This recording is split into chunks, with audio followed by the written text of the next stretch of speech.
생명의 본질은 운동에 있다. 명랑할 수 있도록 하는데 가장 큰 도움이 되는 것은 부가 아니라 건강이다. 그러므로 절제하지 못하는 방탕한 생활, 감정의 격한 동요, 지나친 정신적 긴장은 피하고 완전한 건강을 유지하도록 노력해야 한다. 매일 적당한 운동을 하지 않으면 건강을 유지할 수 없다. 건강을 희생하는 것만큼 어리석은 일은 없다. 행복의 90%는 건강에 의해 좌우된다. 건강해야 모든 것을 즐길 수 있기 때문이다. 건강하지 못하면 그 어떠한 것도 즐길 수가 없다. 정신적 특성이나 감정 기질과 같은 내면적 자산조차도 병약함으로 위축되고 기가 꺾인다. 사람들이 만나면 서로 건강 상태를 묻는 것도 다 이유가 있다. 인간의 행복에서 가장 중요한 것이 바로 건강이기 때문이다. 생업이나 승진을 위해서든 학식이나 명예를 위해서든 무슨 일을 위해서든 건강을 희생하는 것만큼 어리석은 일은 없다. 건강이 있고 뒤에 다른 모든 것이 있는 것이다. 병에 걸렸을 때나 슬픔에 빠져 있을 때 우리는 고통과 후회가 없었던 과거의 시간을 한없이 부러워하며 마치 잃어버린 낙원이나 진가를 인정하지 못했던 친구처럼 아쉽게 떠올린다. 그렇다는 사실을 언제나 건강한 때에도 의식하고 산다면 현재를 좀 더 가치 있게 평가하고 즐길 수 있을 것이다.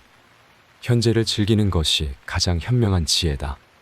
우리 삶의 모든 순간은 단 한 순간만 존재한다일 뿐이고 그 다음엔 영원히 존재했다가 된다.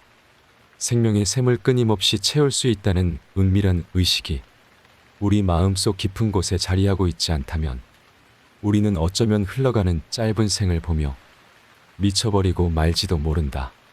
그러므로 현재를 즐기고 그것을 삶의 목적으로 삼는 것이 가장 현명한 지혜라고 말할 수 있을 것이다. 오로지 현실만이 실제하는 것이며 다른 모든 것은 단지 사고의 유희에 불과하기 때문이다. 하지만 또한 현재를 삶의 목적으로 삼는 것이 가장 어리석은 짓일지도 모른다.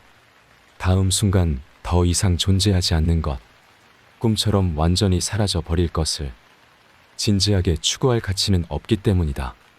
단 하루 단 한 번뿐인 오늘 현재의 삶을 즐길 수 있으려면 무엇보다 먼저 마음의 안정을 가져야 한다.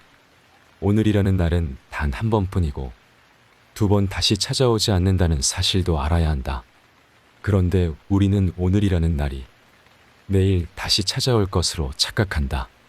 내일 역시 두 번 다시 찾아오지 않는 또 다른 하루일 뿐이다. 행복은 타인의 판단에 좌우되지 않는다. 타인에게서 존경을 받는 삶이 궁극적인 목표라면 그 인생은 안타깝게도 너무나 어리석다는 걸 증명해 줄 뿐이다. 타인의 판단을 너무 중요시하는 것은 지나친 망상이다. 이러한 망상은 우리의 본성에도 뿌리 박고 있지만 사회와 문명의 변화 속에서도 생겨났을 것이다.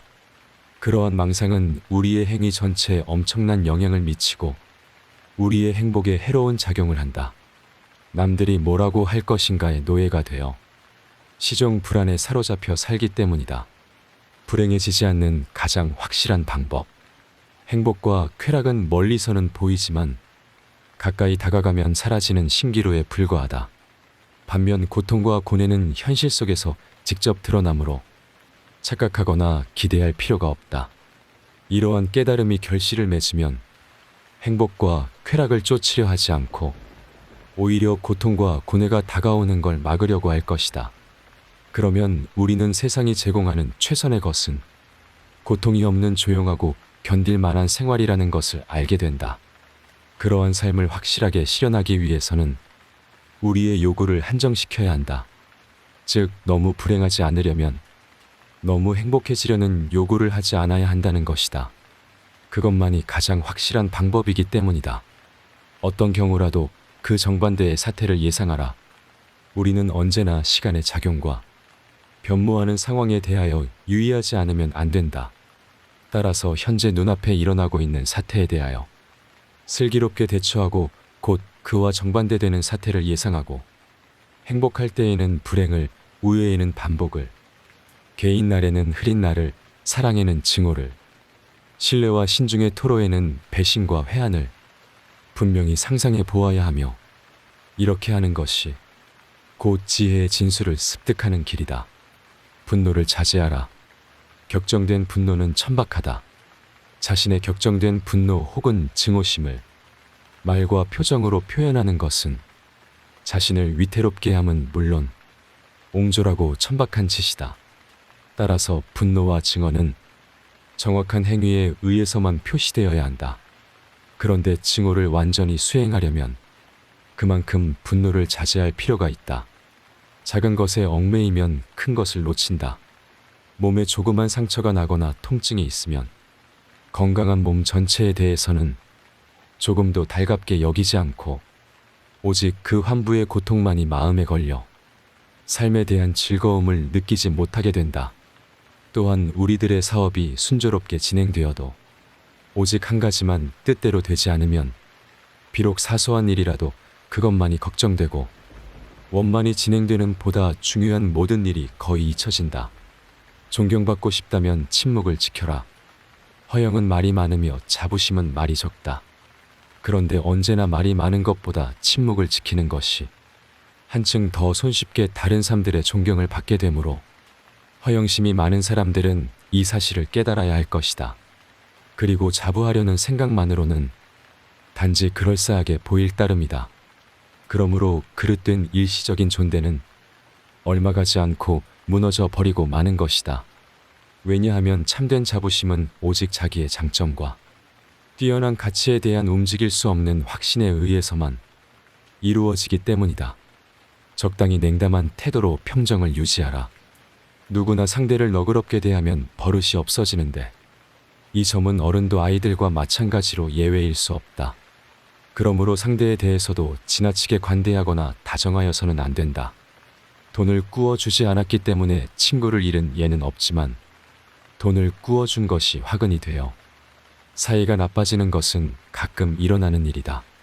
존대하고 냉담한 태도를 취함으로써 친구를 잃은 예는 드물지만 너무 친절을 베푸는 것은 상대방을 버릇없게 하여 주체하기에 어려우므로 그것이 원인이 되어 헤어지는 수가 가끔 있다. 탁월한 재능을 가진 자는 그것을 자랑하지 않는다.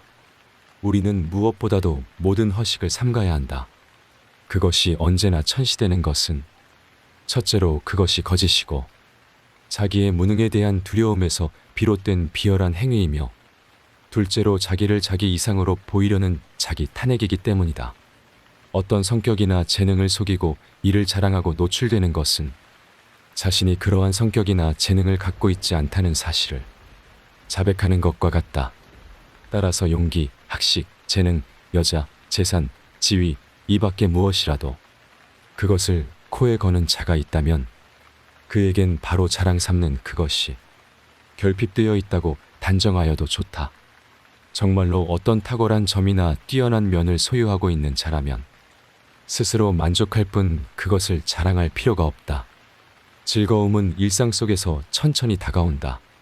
즐거움이란 초대장이나 안내장 없이 허리를 차리지 않고 몰래 스며드는 것이 보통이다. 화려하고 굉장한 회합이나 의식을 쫓아오는 경우란 극히 드물다.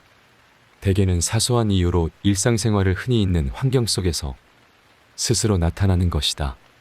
그것은 또한 금덩어리처럼 우연의 손에 의하여 흩어지게 되어 일정한 장소도 없이 커다란 덩어리로 있는 것은 극히 드물다.